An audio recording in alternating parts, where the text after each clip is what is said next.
Over the past year, Bitcoin has started to feel synonymous with Trump. If you've been curious about getting into Bitcoin, but if you're not a fan of Trump, it might feel hard to separate the two, especially after Bitcoin ripped higher following Trump's 2024 election win. The connection seems stronger than ever, but today, I'm here to convince you of something simple. You can be into Bitcoin without being into Trump.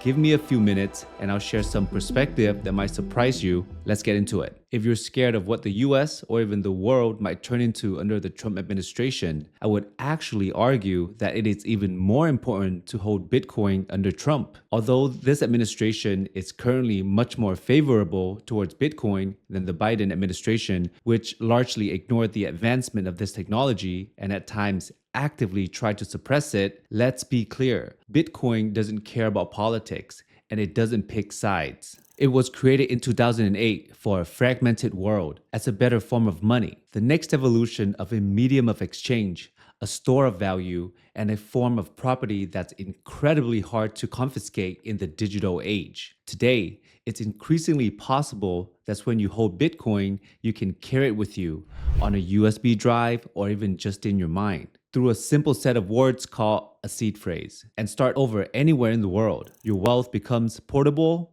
and your independence sovereign. Bitcoin is not political, but because it's still in its store of value phase, its price is the main driver of adoption. And that's the point.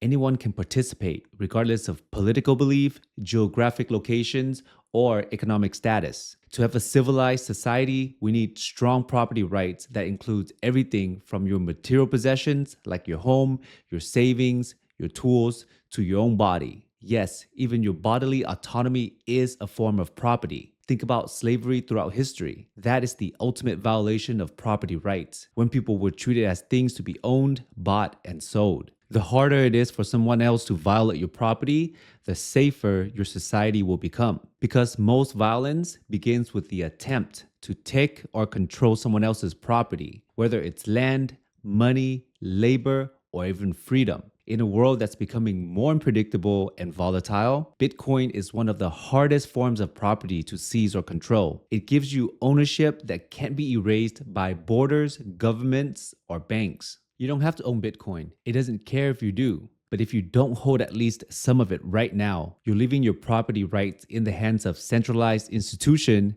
at a time when the world is going through one of the most uncertain periods in decades.